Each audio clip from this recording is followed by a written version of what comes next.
Hello, my name is Crystal, and today I will be presenting in-flight emergency procedures. Our first slide we'll be talking about is emergencies during flight. Some facts over here are how a lot of emergencies are actually caused because of the pilot and not the plane.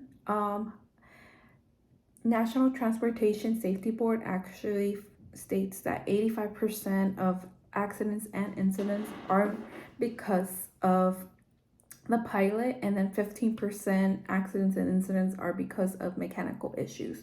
So it's a big difference. A lot of over here we'll talk about the priorities during an emergency. The first thing you want to do is aviate. Of course, you just want to fly the plane. That's your priority always, and keeping everyone safe in that plane. The second thing is to navigate. Position the plane to your advantage where you're able to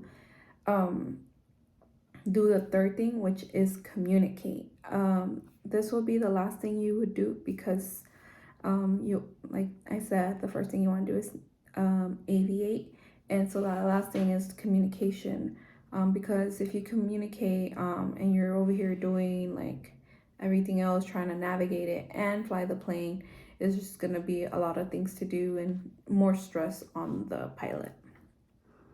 Okay, and our next slide is flight failure during takeoff. So this one is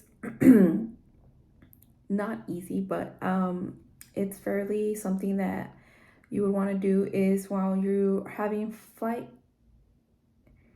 engine failure during your takeoff, the first thing you want to do is take out all the power and apply the brakes because the runway is already made for you. You don't want to have engine failure while you're doing your takeoff, and in the air you might as well already near the ground, already have a safe spot to land. So this is the best thing to do. And here we go over the procedures more into detail of what you would do during a failure during takeoff. Okay, the next one is engine failure after takeoff. So engine failure after takeoff can be very dangerous. First, because you have a low altitude, and second, because like I said earlier, while you're doing it during takeoff, at least you have the runway. Now after the takeoff, you're trying to search for a place to land. So you're thinking, am I gonna go back to the runway? Am I gonna go to an open field? Is there a road? Anything that you can land towards? And if you're turning back towards the runway, it's always making sure that you're able to, first of all, that you have the altitude to turn, and second, making sure while you're turning you don't create a stall, because having a stall during engine failure is even more dangerous for you. And then here we go over also the procedures that you would do. Another thing that we will talk about is the ABCs of an engine failure. The first thing is A is for altitude, for the best glide speed, and then B is for the best landing. So you want to make sure you're having the best place is like a open field where you're not gonna crash into anything, and it's just like a plain land. And then you could do roads, but you have to be careful with the incoming traffic, any electricity or towers near you. And then another thing is if you're near another airport, being able to go to their runway and try to land there. And then C is for the checklist, performing your checklist for engine failure.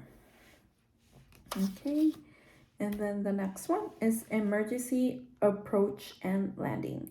So we go off of with D for dialogue.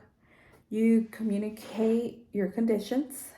You could do your communication with ATC in the emergency frequency for 121.5, or if you're not able to communicate, you can squawk 7700, showing you're in an emergency.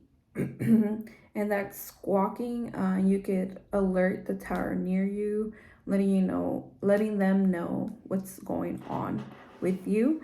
And then E is everybody's ready, making sure that the seats are upright, that you have your seatbelt on, making sure that the doors are unlatched, because when you're landing, you want to make sure like the doors, you're able to open the door, so you already unlatch it.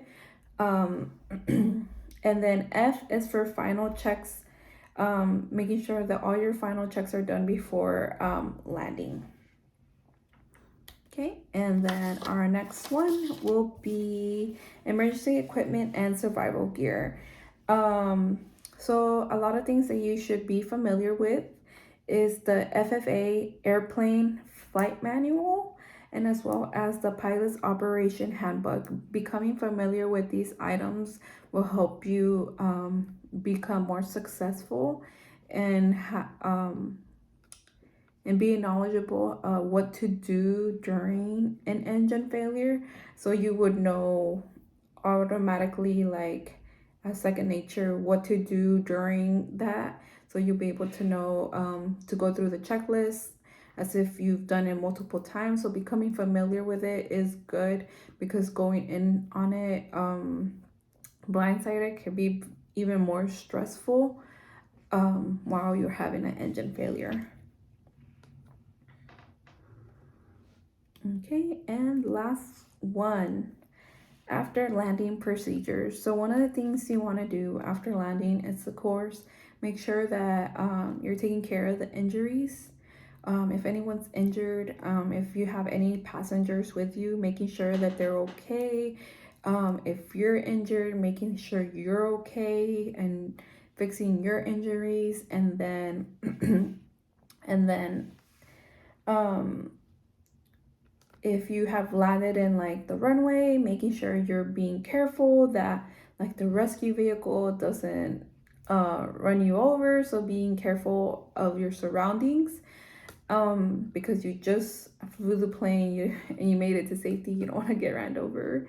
And then if you land somewhere like in an open field or anything,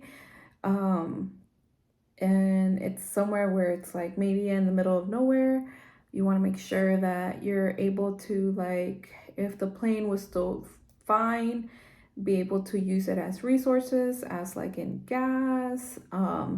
You can still use it for communication with the radios. You can use it for